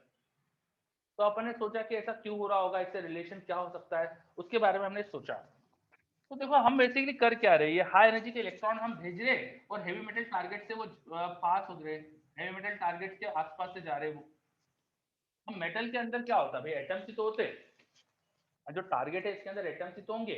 हर एटम के न्यूक्लियस के आसपास इलेक्ट्रॉन रिवॉल्व कर रहे होते हैं उसके। तो ये कोई न्यूक्लियस मान लिया मैंने माना कि हाँ इसके के शेल में 2 इलेक्ट्रॉन है, फिर एल शेल में और भी ज्यादा इलेक्ट्रॉन होते हैं। You know what is the number of electrons in L shell, और हायर शेल्स में भी इलेक्ट्रॉन्स है। तो we can imagine atom like this. हम एटम को ऐसा सोच सकते हैं कि एटम में क्या है कि न्यूक्लियस होता है, उस न्यूक्लियस के आसपास इलेक्ट्रॉन रिवॉल्व कर रहे होते हैं। Now when this electrons, high energy के इलेक्ट्रॉन जो आ रहे हैं, वो इस हेवी मेटल से पास होंगे, तो ये घूमते हुए इलेक्ट्रॉन से भी तो टकरा सकते हैं, राइट? जो इलेक्ट्रॉन इस न्यूक्लियस के आसपास घूम रहे उससे भी तो आने वाले इलेक्ट्रॉन जो स्ट्राइकिंग इलेक्ट्रॉन है वो टकरा सकते हैं। ये कोई इलेक्ट्रॉन है जो आपने भेजा था, दिस वाज स्ट्राइकिंग इलेक्ट्रॉन, ये हो सकता है ना कि इस मेटल के इलेक्ट्रॉन से टकरा जाए, यस सर। है ना? अब ये अगर मेटल के इलेक्ट्रॉन से टकरा गया, जैसे देखो ये जा रहा है और मान लो के शेल के इलेक्ट्रॉन, अभी मैंने एल शेल के इलेक्ट्रॉन पे टकराते हुए दिखाया, किससे कोलाइड कर रहा है? ये एल शेल के इलेक्ट्रॉन से, ये आया और एल शेल के इलेक्ट्रॉन से टकरा गया। इसके पास तो खूब ज्यादा एनर्जी थी, तो बहुत हाई एनर्जी का इलेक्ट्रॉन था, और उधर एल शेल के इलेक्ट्रॉन से जब कोलाइड करेगा तो दो इक्वल टाइप के मास है, तो उनमें खूब ज्यादा एनर्जी का एक्सचेंज होगा। तो एनर्जी के एक्सचेंज की वजह से हो सकता है ये इलेक्ट्रॉन उसको इतनी एनर्जी दे दे कि वो इलेक्ट्रॉन अपनी जगह से नॉकआउट हो जाए। कोलिजन की वजह से यहाँ खाली जगह बन गई और यहाँ का इलेक्ट्रॉन है ना नॉकड आउट हो गया।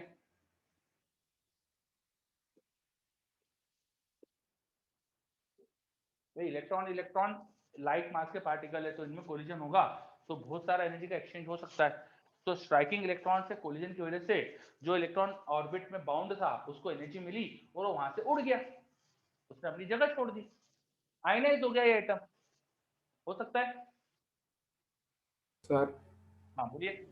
सर आपने फोटो इलेक्ट्रिक इफेक्ट में बताया था कि इलेक्ट्रॉन जो फोटोन है उसकी एक फ्रीक्वेंसी होना चाहिए फिक्स्ड, तो सर अभी तो बहुत ज्यादा है, तो फिर कैसे इलेक्ट्रॉन निकलेगा? देखो फोटो इलेक्ट्रिक हमने एक मिनट, फोटो इलेक्ट्रिक इफेक्ट में फ्रीक्वेंसी फिक्स होना चाहिए, ये क्या कह रहे हो आप? वहां पे ज्यादा एनर्जी के फोटोन आए तो उससे भी तो इलेक्ट्रॉन निकलते हैं, मिनिमम वर्क फंक्शन के बराबर एनर्जी होना चाहिए फोटोन की, उससे Yes, sir. ज्यादा हो तब भी तो इलेक्ट्रॉन निकलते हैं। Yes sir, clear. यस तो यहाँ पर ज्यादा एनर्जी के तो इलेक्ट्रॉन है सर। है ना? Yes sir. तो स्ट्राइकिंग इलेक्ट्रॉन के पास क्योंकि बहुत ज्यादा एनर्जी है तो वो आसानी से इसको टकराकर अपने शेल से नॉकआउट कर सकता है। तो ये अगर अपने शेल से नॉकआउट हो गया तो यहाँ खाली जगह बनी ना, देखो यहाँ पे वैकेंसी आ गई ना इलेक्ट्रॉन की, खाली जगह आ गई। इस खाली जगह को भरने के लिए ऊपर के इलेक्ट्रॉन जो हायर एनर्जी लेवल पे, वो सोचेंगे ना कि चलो लोअर एनर्जी लेवल पे चले जाओ, खाली जगह दिख रही है तो there will be transition of electron, and whenever electron transit from a higher energy level to a lower energy level a photon is produced। जब भी इलेक्ट्रॉन का ऐसा ट्रांजिशन होता है तो फोटोन बनता है, बोर मॉडल में भी देखा था, तो यहाँ पर भी फोटोन बन सकता है।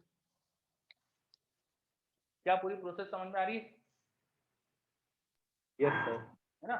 हमारे जो टारगेट मेटल से उस पे ये इलेक्ट्रॉन्स आ रहे हैं, इनकी बम्बार्डमेंट हो रही थी, तो इस टारगेट मेटल के एटम्स के अंदर के किसी इलेक्ट्रॉन को इस स्ट्राइकिंग इलेक्ट्रॉन ने अपनी जगह से नॉकआउट कर दिया। वो इलेक्ट्रॉन वहां पे घूम रहा था तो उसको वहां से नॉकआउट कर दिया, वो इलेक्ट्रॉन बाहर निकल गया, वहां स्पेस क्रिएट हो गया। Now this vacancy of electrons may be filled by an electron in a higher energy level, from a higher energy level to lower energy level when electron jumps it is called transition। ये जो transitions होते हैं, due to this transitions the photon of energy equal to energy difference is produced। जिन भी दो energy level में transition हो रहा है उनकी एनर्जी के डिफरेंस के बराबर एनर्जी का फोटोन प्रोड्यूस होगा। इस तरह से भी फोटोन आ सकते हैं।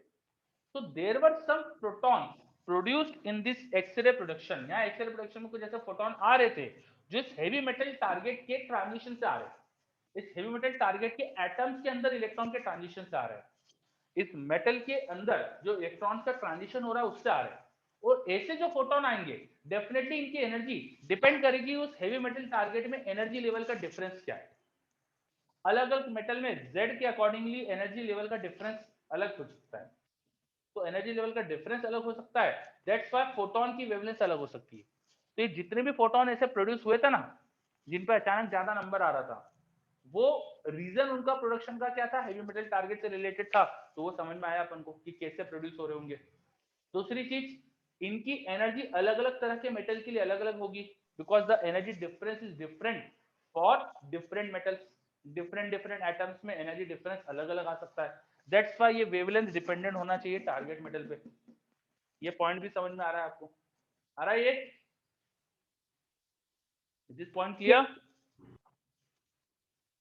चलो वेरी गुड। Yes sir. हाँ, अगर एक से ज्यादा इलेक्ट्रॉन को स्ट्राइक करेगा तो प्रोबेबिलिटी है कि वो दूसरे इलेक्ट्रॉन भी बाहर निकल जाए सर। हाँ मतलब और- बहुत सारे हो सकते हैं ना, मतलब प्रोबेबिलिटी हो सकती है, बहुत कम होगी पर हो सकती है। तो आपको अभी तो मैंने डायग्राम जो बनाया उसमें एल शेल में वैकेंसी होते दिखाई, के में भी हो सकती है। और जो इलेक्ट्रॉन्स होते हैं उन पे नेगेटिव चार्ज होता है, तो न्यूक्लियस के पॉजिटिव चार्ज से वो जब वो एटम के अंदर इलेक्ट्रॉन आ गया अगर, तो न्यूक्लियस के पॉजिटिव चार्ज से अफेक्ट होगा, न्यूक्लियस के आसपास से ज्यादा जाने की कोशिश करेगा। दैट्स व्हाई के शेल का इलेक्ट्रॉन नॉकआउट हो जाए इसकी प्रोबेबिलिटी मुझे लगता है ज्यादा होगी, यस सर। है ना। तो हमारे पास जो एटम है यहाँ पे उसमें तो कई जगह पे इलेक्ट्रॉन है, के शेल में है, एल में है। सर के वाले की तो कम होगी ना सर? क्यों बेटा? सर उसमें 2 ही इलेक्ट्रॉन रहते हैं सर। तो के के पास से इलेक्ट्रॉन भी तो जाने की कोशिश करेगा, स्ट्राइकिंग इलेक्ट्रॉन। सर वो है पर वो प्रोबेबिलिटी तो कम रहेगी ना सर, नंबर कम है तो सर। नंबर कम है लेकिन स्ट्राइकिंग इलेक्ट्रॉन अगर के आसपास से गया तो वो स्पेस भी तो कम है जिसके अंदर इलेक्ट्रॉन जाएगा। एल में तो स्पेस भी ज्यादा है ना, yes sir, okay number sir. भी ज्यादा, लेकिन हर इलेक्ट्रॉन ज्यादा जगह पे घूम रहा है, तो इससे कोलिजन की प्रोबेबिलिटी मतलब मुझे लगता है कम होगी। सर के का अट्रैक्शन तो न्यूक्लियस से ज्यादा होगा ना सर, सबसे हाँ, नियरेस्ट वाले तो हाँ, फिर इलेक्ट्रॉन कैसे जाएगा सर इजीली? नहीं ये स्ट्राइकिंग इलेक्ट्रॉन के पास तो खूब सारी एनर्जी ना, तो ये तो जितनी भी एनर्जी चाहता है उसको दे देगा। न्यूक्लियस के अट्रैक्शन से क्योंकि कोई फर्क नहीं पड़ेगा, क्योंकि स्ट्राइकिंग इलेक्ट्रॉन वो इलेक्ट्रॉन जितनी एनर्जी से बाउंड है उससे ज्यादा एनर्जी दे सकता है। तो यस सर। न्यूक्लियस कितना भी खींचे उसको उससे फर्क नहीं पड़ेगा। ठीक है, चलो। तो हम भाई के एल सब में वैकेंसी आ सकती है, ये तो सब एग्री कर रहे हैं। तो के में अगर वैकेंसी आई तो उसे भरने के लिए एल से इलेक्ट्रॉन नीचे आ सकता है। अच्छा एम से भी तो आ सकता है, इसे मना थोड़ी कर, एन से भी तो आ सकता है। इलेक्ट्रॉन का ट्रांजिशन भाई नीचे वैकेंसी है तो सबसे हाई एनर्जी लेवल से भी तो इलेक्ट्रॉन नीचे आ सकता है। ऑल्दो इसकी प्रोबेबिलिटी कम होगी क्योंकि जो बहुत क्लोज इलेक्ट्रॉन है वो पहले आ जाएगा, बट ऊपर से भी तो आ सकता है, यस सर। है ना। तो दैट्स व्हाई हमें के शेल में वैकेंसी होने पे हमें 3-4 तरह के फोटोन मिल सकते हैं। जो पहला टाइप का फोटोन है इसमें से उसे बोलते हैं के अल्फा, दूसरे को बोलते हैं के बीटा और तीसरे को बोलते हैं के गामा। अगर इलेक्ट्रॉन जस्ट एक ऊपर के एनर्जी लेवल मतलब एल से के में आए तो उसे बोलते हैं के अल्फा, अगर एम से के में आए तो उसे बोलते हैं के बीटा, जब एन से के में आए तो उसे बोलते हैं के गामा। ये अपने नॉमेनक्लेचर दिया, इन फोटॉन्स को इस तरह से नाम देते हैं अपन। अगर ट्रांजिशन एल में हो रहा है, ऊपर के एनर्जी लेवल से एल में इलेक्ट्रॉन आ रहा है, तो जो फोटोन होते हैं उसको बोलते हैं एल सीरीज के फोटोन, एल सीरीज के फोटोन। इसमें जो पहला फोटोन है उसे बोलते हैं एल अल्फा, दूसरे को बोलते हैं एल बीटा। नॉमेनक्लेचर समझ में आ रहा है? Yes sir. जैसे इलेक्ट्रॉन मान लो एन से एम आ रहा है, तो एम में आने वाला है तो एम, और एक ऊपर से आ रहा है तो एम अल्फा, तो एन से एम का ट्रांजिशन कहलाएगा एम अल्फा। ठीक है, ऐसे हमें कई सारे फोटोन मिल सकते हैं। अच्छा इन सब की एनर्जी अगर कंपेयर करें, जैसे के सीरीज के फोटोन के आपस में एनर्जी कंपेयर करो, तो ऑफकोर्स के बीटा और के गामा की एनर्जी के अल्फा से ज्यादा होगी, बिकॉज यहाँ एनर्जी गैप कम होगा, यहाँ थोड़ा और ज्यादा हो गया होगा, और के अल्फा में के गामा में और ज्यादा एनर्जी गैप हो गया होगा। तो एनर्जी ज्यादा होगी तो वेवलेंथ कम आ रही होगी, कह सकता हो क्या ऐसा में? हाँ, wavelength of k gamma should be lesser than wavelength of k beta, it should be lesser than wavelength of k alpha। मैं क्यों कह रहा हूं ऐसा? बिकॉज जैसे जैसे हम के alpha K beta K gamma को देखें तो के गामा में एनर्जी का ट्रांजिशन ज्यादा है, यहाँ गैप ज्यादा होगी एनर्जी की, एनर्जी ज्यादा तो वेवलेंथ कम हो गई होगी, दैट्स व्हाई के अल्फा की वेवलेंथ कम होगी, यस सर। है ना। तो वेवलेंथ कंपेयर करें, मान लो कि तीनों वेवलेंथ के सीरीज की थी, तो इन तीन में जो सबसे बड़ी वेवलेंथ है वो के अल्फा होनी चाहिए, सेकंड के बीटा, थर्ड के गामा। मैंने बोल दिया तीनों के की है, तो ये होना चाहिए के अल्फा, ये होना चाहिए के बीटा, ये होना चाहिए के गामा। ठीक है। अच्छा अब एल और के को कंपेयर करें तो के में एनर्जी गैप एल से तो ज्यादा ही आ रहा होगा, एल में ट्रांजिशन यहाँ का जो ट्रांजिशन होता है उससे तो ज्यादा गैप होता है ना। ये हाइड्रोजन का एग्जांपल देख लो आप, हाइड्रोजन में 1 और 2 का गैप जो होता है वो ज्यादा होता है 2 और 3 से, तो यहाँ 2-3 के गैप से यहाँ का 1-2 का गैप का एनर्जी ज्यादा होगी, आ रहा है समझ में?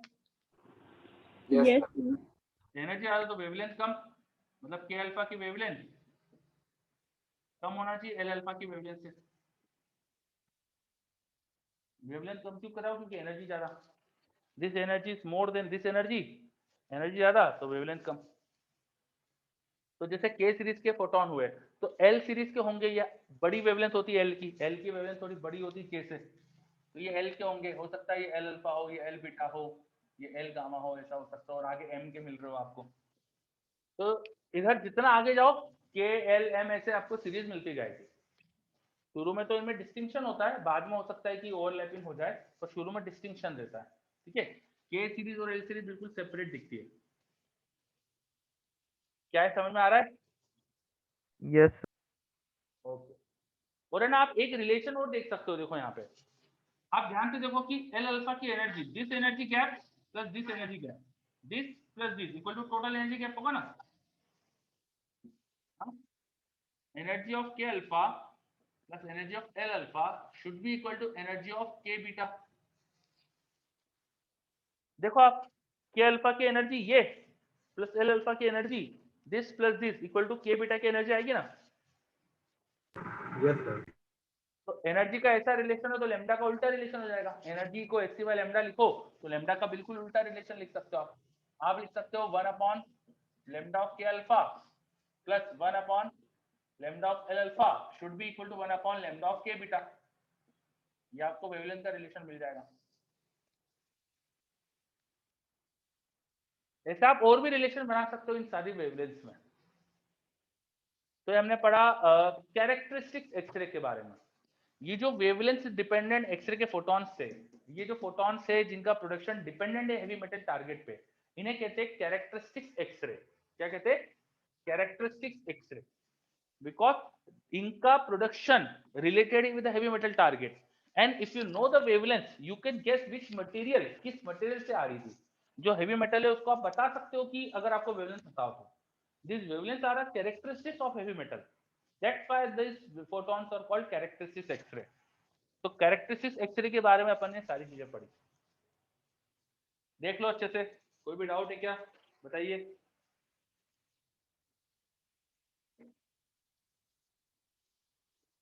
मैंने क्या क्या बताया सब क्लियर है कि नहीं, देख लो। यस सर, क्लियर है। पक्का? Yes sir.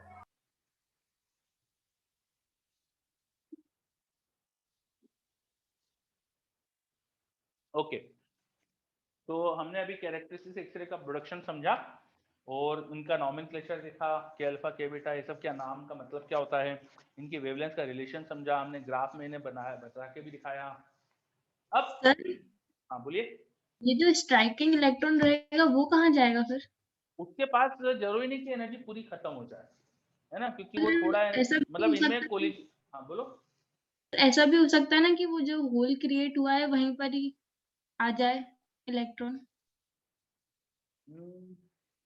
मतलब ऐसा किस तरह से होगा? ऐसा होगा तो क्या हो रहा होगा, मतलब मुझे थोड़ा बहुत रेयर लग रहा है ये चांस, बिकॉज ये स्ट्राइकिंग इलेक्ट्रॉन इन्फिनिटी से ही काफी एनर्जी लेके आ रहा है, इसके बाद खूब सारी एनर्जी है।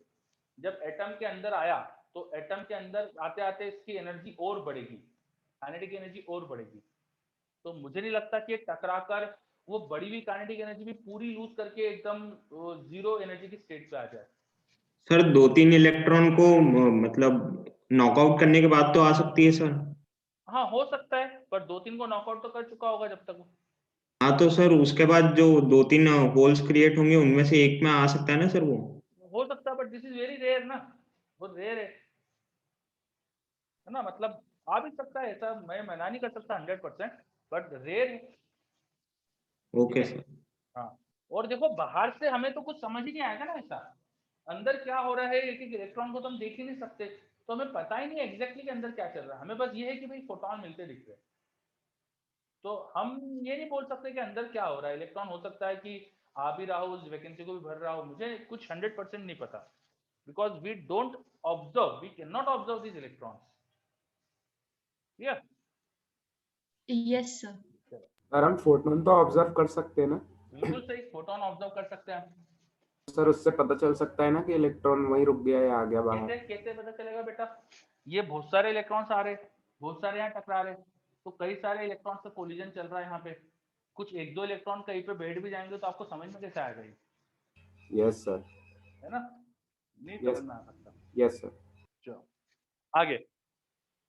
अब हमारे पास जो के अल्फा की वेवलेंथ आ रही थी ना, मोजले नाम के साइंटिस्ट थे, उन्होंने इसे लेके काफी एक्सपेरिमेंट करे। उन्होंने हेवी मेटल टारगेट को चेंज करा, कई सारी हेवी मेटल टारगेट लिए और उन्होंने कोशिश करी कि ये वेवलेंथ किस पर डिपेंड करती है वो प्लॉट बनाए, है ना। तो उन्हें कुछ एक्सपेरिमेंट से जो पता चला वो देखो अब हम थ्योरेटिकली डिराइव करेंगे। अगर मैं के अल्फा की बात करूं तो एनर्जी ऑफ के अल्फा वो होना चाहिए difference of energy of L shell and K shell. भाई के अल्फा कब बना है? जब एल से इलेक्ट्रॉन के में आया है, तो ये एनर्जी डिफरेंस का एनर्जी आएगी ना, सही है क्या? Yes sir. Energy of K alpha को बोल सकते हैं h into new of K alpha. और अगर बोहर मॉडल जैसा सोचे तो बोहर मॉडल में किसी ऑर्बिट की जो एनर्जी होती थी, याद करें किसी ऑर्बिट की एनर्जी होती थी -13.6, जिसे हम RCH भी बोलते थे, इंटू Z²/n², बोहर मॉडल में। तो मैं अगर मान लो कि बोहर मॉडल लग सकता है, मुझे नहीं पता लगेगा कि नहीं, पर अपन मान लेते चलो कि बोहर मॉडल इज एप्लीकेबल, तो एनर्जी ऑफ एल शेल को अपन लिख देंगे -RCH इंटू Z²/L के लिए मैं n को क्या डाल दूंगा 2, माइनस k के लिए क्या डाल दूंगा 1। तो ये डिफरेंस लो तो RCH कॉमन लो, यहाँ पे माइनस साइन है तो उसको बाद में लिख देंगे 1/1² माइनस 1/2² इंटू Z², ऐसा लिख सकता हूं मैं। बताइए सब समझ में आया क्या? मैंने क्या करा, मैंने बोहर मॉडल से जो एनर्जी आती थी ना वही लिख दी है के और एल शेल की। यस पर सर। इसमें गलती कर दी, ऑफकोर्स एक गलती है, क्योंकि न्यूक्लियस के अबाउट मान लो कि के शेल का इलेक्ट्रॉन जा चुका है तो एक इलेक्ट्रॉन और भी बचेगा, इस न्यूक्लियस के अबाउट एक इलेक्ट्रॉन और भी बचेगा। तो उस एक इलेक्ट्रॉन की वजह से ये एल और के में इस इलेक्ट्रॉन की वजह से न्यूक्लियस का चार्ज कम फील होगा ना, आपको न्यूक्लियस का चार्ज थोड़ा कम फील होगा because of the shielding. Yes sir. ना, तो शील्डिंग की वजह से न्यूक्लियस का चार्ज कम फील हो रहा है, इसलिए आपको Z जो होगा उसको आपको बदला रखना चाहिए। Z should be Z effective because you will feel somewhat lesser charge of nucleus, इसलिए न्यूक्लियस का चार्ज आपको कम करना चाहिए। तो मैंने यहाँ Z effective लिख दिया, जिसको मैं अगली स्टेप में लिखने वाला हूँ। देखो यहाँ तो h into new of K alpha लिख दिया, इक्वल टू h से h कैंसिल कर दो ना, यहाँ पे h एक यहाँ पे भी तो है RC, और ये सॉल्व करो 1/1 माइनस 1/4 3/4 हो जाएगा, तो 3RC/4, और Z इफेक्टिव को लिख दिया Z minus some constant B, some kind of screening constant, मतलब Z थोड़ा कम हो रहा है तो कम को मैंने -B करके लिख दिया, थोड़ा कम हो गया Z, लेट एज्यूम कि वो स्क्रीनिंग कांस्टेंट B है जिससे Z कम हो रहा है। अब अगर मैं रूट ले लूं यहाँ पे, तो root of frequency of K alpha should B √3RC/4 into Z minus B। इसका मतलब ये हुआ कि अगर मैं root frequency of K alpha को Z के साथ प्लॉट करूं तो मुझे स्ट्रेट लाइन ग्राफ मिलना चाहिए। Root of frequency of K alpha versus Z का जो ग्राफ होना चाहिए वो स्ट्रेट लाइन ग्राफ होना चाहिए। मोजले ने ये प्रैक्टिकली निकाला, और ये तो अपने थ्योरी से उसे उस इक्वेशन को डिराइव करा। मोजले ने एक्सपेरिमेंट करा, उन्हें काफी सारे Z के पॉइंट्स के लिए उन्हें root of frequency of K alpha को जब प्लॉट करा तो उन्हें जो ग्राफ मिला वो कुछ ऐसा आ रहा था। ये जो पॉइंट्स है वो बता रहा हूँ मैं कि भाई अलग अलग Z पे क्या रूट ऑफ फ्रीक्वेंसी आ रही है, और बेस्ट फिट जो ग्राफ आया वो लाइन आ गई जो यहाँ पे कहीं पे कट कर रही थी B = 1 पे। तो ये तो मोजले को प्रैक्टिकली पता चला था, और वो हमने बोहर मॉडल लगा के थ्योरी से हमने इक्वेशन डिराइव कर दी। This equation is called Moseley's law. Moseley को पता चला था एक्सपेरिमेंट करके कि root of frequency of K alpha is proportional to Z minus a constant is a function of atomic number, और वहां से वो फेमस लॉ आया जिससे पीरियोडिक टेबल आज की बनी है कि एलिमेंट्स की प्रॉपर्टीज एटॉमिक नंबर का फंक्शन होती है, not of atomic weight. Is this point clear? क्या समझ में आ रहा है? Yes sir. ओके, तो this is the famous Moseley's law equation. ये जो यहाँ पर प्रोपोर्शनलिटी, ये जो कांस्टेंट दिख रहा है इसको A से रिप्रेजेंट कर देते हैं लोग, इसको ए लिखते हैं, तो इसको ए लिख के मोज़ेले लॉ की जो प्रॉपर इक्वेशन है वो आ जाएगी, root of frequency of K alpha is equal to A into Z minus B. मतलब यहाँ जो आपको कांस्टेंट दिखेगा tan theta is equal to A. अगर आप के बीटा के लिए ग्राफ बनाओगे तो के बीटा में ट्रांजिशन m से k का होता है, तो m से k में यहाँ पर जो नंबर आएगा वो अलग आएगा, तो स्लोप अलग आ जाएगा, है ना। के बीटा के लिए स्लोप अलग आ जाएगा। एल बीटा के लिए तो आपको जो स्क्रीनिंग कांस्टेंट है वो भी बदलना पड़ जाएगा। एल बीटा में transition L alpha, L beta में ट्रांजिशन m से l होता है, तो k के इलेक्ट्रॉन पूरी तरह से शील्ड करेंगे, तो वहां पे स्क्रीनिंग कांस्टेंट अलग अलग मिल सकता है। मतलब एक के alpha, K beta, K gamma, L alpha, L beta, A gamma के लिए आपको ए और बी की वैल्यू थोड़ी बदली हुई मिल सकती है, पर ग्राफ लीनियर टाइप का ही होना चाहिए। चलो, तो मोज़ेले लॉ समझ में आ रहा है क्या? Yes sir. ओके, तो इसी के साथ अपनी एक्सरे की थ्योरी तो कंप्लीट हो गई है। अब अपन ने इस पर भी क्वेश्चन नहीं कर पाया, जो अपना ऑफिशियल टाइम भी हो ही गया काफी अभी। तो एक काम करते हैं, आप रेस पूरी करके लाइएगा इसकी नेक्स्ट क्लास में। तो पहला काम तो अपन रेस डिस्कशन से आगे बढ़ेंगे फिर, है ना। तो कल अपनी क्लास है कि नहीं?